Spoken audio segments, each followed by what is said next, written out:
Hello, gents, ladies, and other pals. This is going to be a longer style of video as I want to show off the best landing teams that you can run in this game so far, with the sole purpose of playing Legendary Conquest, getting higher to 800k, or getting to that last phase of REGINULA, and Dimensional Rift, a higher floor stage, the highest that team can get to, because a lot of these teams are not going to be able to get to Rift 50 or maybe even Rift 40, but we'll see.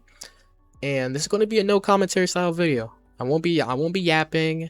I'm gonna put some lofi music in the background. So if you just want to chill, if you have work, if you have school, you can watch that in the background and just let it play or whatever you like to do.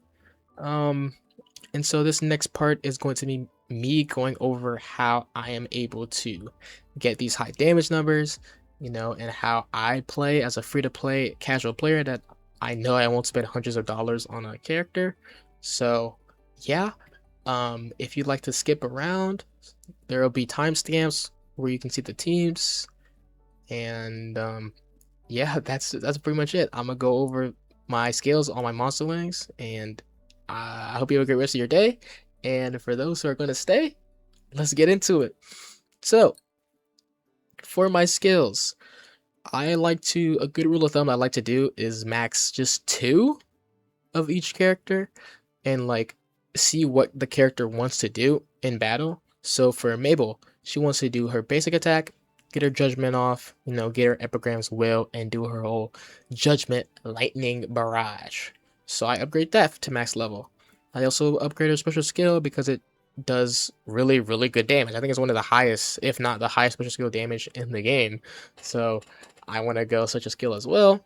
And if you really like the character, like I really like Mabel, so I got her ultimate skill as well.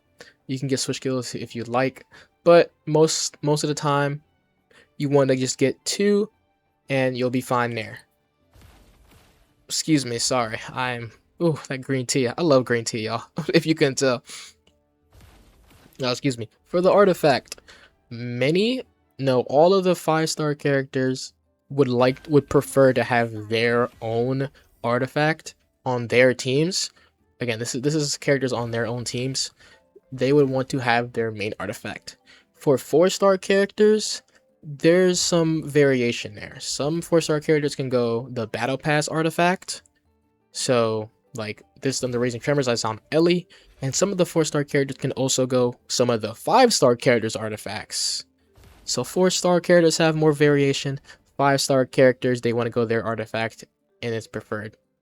As for the equipment here, you obviously want to get the set for that character. So Mabel, you want to go lightning, but of course it's going to take time. It's going to take time for that. But for the equip effects, for the substats, you want to get attack, crit rate, and crit damage on every single piece of gear. Attack, crit rate, crit damage, attack, crit rate, crit damage, attack, crit rate, crit damage. You need to get that to really maximize your damage there.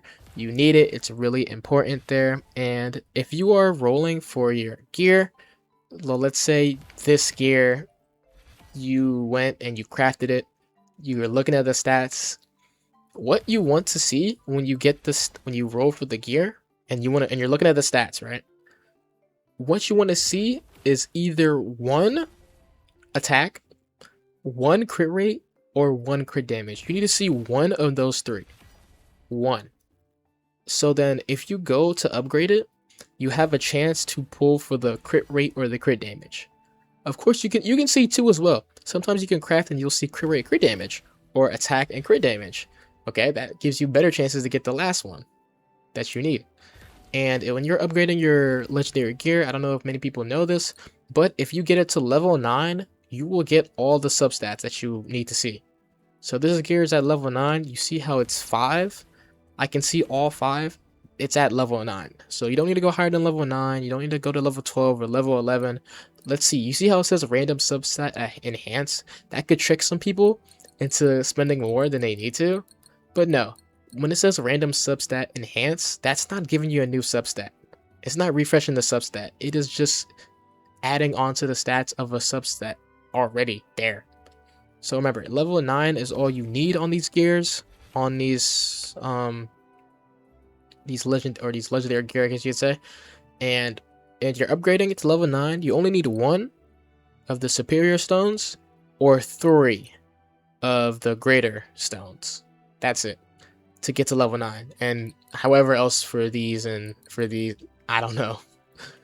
But that's it for the gear. I have all the best gear. Again, for the awakenings, a lot of my characters except Mina. Mina is the Mina is the anomaly. I got super lucky, but you can see, yeah, I got lucky with one character, but Mabel A0. Who else? Narae, okay, A2, not higher than A3, A4. Penny A2, Sungoon A1, A1, A0, A0. Alright, it's like even if I get lucky on one character, there's gonna be a lot of other characters that I'm not gonna get as lucky at, which is why I like to call myself free to play or casual player, because I'm not spending all that. I'm not spending hundreds of dollars on every character. What? So this is gonna translate into my next talk, which is the monsterlings. If you've noticed in my previous videos, these are the traits that I run. These are the sets of traits that I run on every single character. These traits right here are what I try to go for in every character on every team that I run. And we're gonna go down the list starting with attack. Attack is the single most important stat as a free-to-play player. If you are not rolling every single premium character, I'm not talking about one character, guys. I'm not talking about, Mabel comes out, I'm gonna get her to A6, and then next character I'm gonna get her.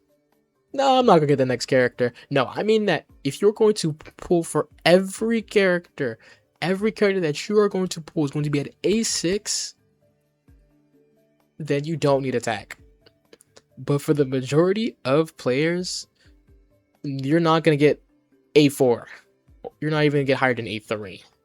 And you need attack because everything scales off of your attack. Crit rate scales off of your attack. Crit damage scales off of your attack. Elemental weakness damage scales off of your attack. Damage to boss enemy scales off of your attack. Everything in the game scales off of your attack.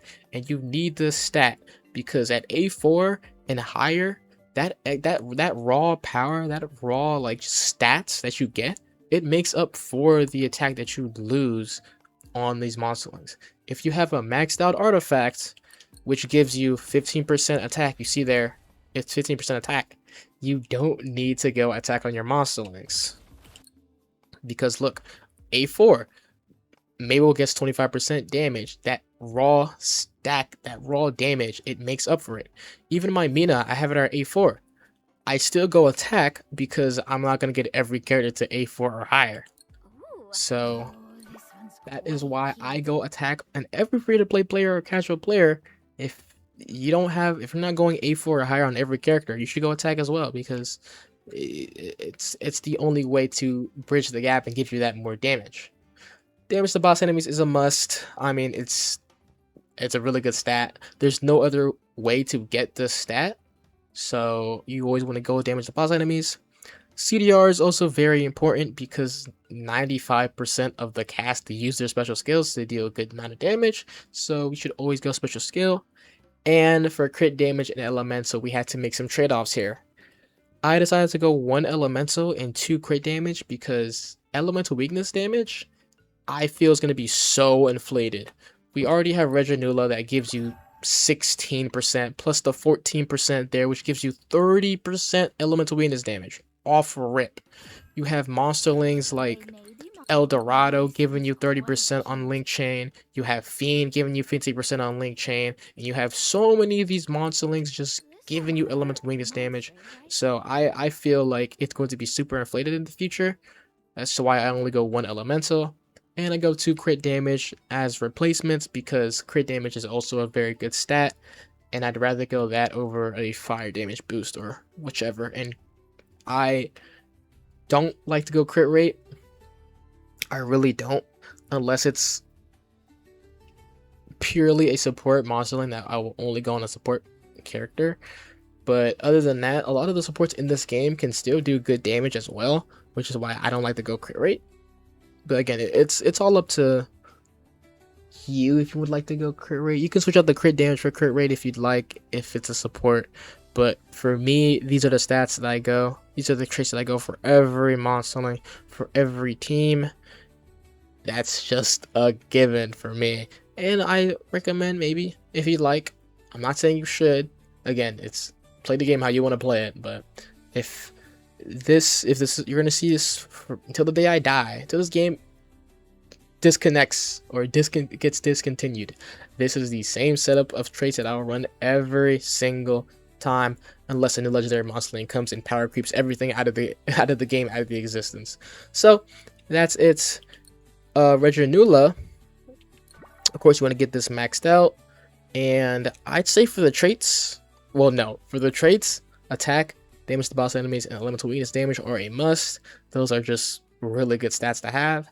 As for the last stack, or as for the last trait, it's flexible. I went wind damage because wind team is my weakest team, so I went there. But you can go fire damage, you can go crit damage, you can go crit rate. You can go whichever one you like. Honestly, it's up to you. But one tip, one word of advice: go tier 4 or higher. If you get tier 4, trust me, you're not gonna lose out on much. Like from 16% damage to boss enemies to the tier 5 20%, bro, that 4% is not going to affect you. You're not gonna feel that 4%. I promise you. You'll live. You'll live. So I say go tier 4 or higher, just to cut down the RNG, save your materials, because the legendary monster link, there is a high chance of coming out in 2 weeks with this next major patch, which is what we can assume is going to be. This next major patch is in the next 2 weeks after Mabel ends and a new character comes out. So that's what I'm going to say there. All right, that's it. The intro. If you've stayed to hear me yap for this intro, thank you. I appreciate it. That was how I'm able to get the max damage on my teams. That's how you'll see me beat Legendary Conquest and Conquest Awakened level 1 and all this other stuff. So again, it will be no commentary, me playing Rift and Legendary Conquest. I'll have some lo-fi music in the background if you just want to chill, relax, work, do whichever you like. Anywho's, I'm gonna get out of here. I hope you guys have a great rest of your day. Life's going good, and I will catch y'all in the next one. See ya, and I hope you enjoy.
Alright, welcome back. That was it. That was just me playing the 3 teams in Legendary Conquest and Rift.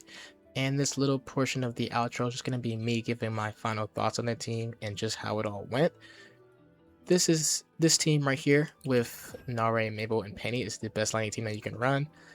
Narae is simply just the best character in the game, and it's not even close. Having 14 seconds of super armor, giving you a shield that lasts, again, for 14 seconds, it's super strong. Mabel and Penny just work really well together. Mabel for great clears, a lot more consistent. Penny with her also wave mob clear, doing good damage with her ult. And remember, Mabel's a destroyer, so she has great value on this team. It's just really fun to use. Do you have something to say? As for these 2 teams, Yeonhwa, Francis, and Penny, it's a good team against bosses, but trying to clear mobs of enemies with this team, it can be a bit tough. Remember, Yeonhwa doesn't really do any AoE. It's only Penny doing the AoE, and she can still clear fairly well, but it can get a bit hard when you can't switch out and you have the basic attack and you have to keep dashing to get all over the place.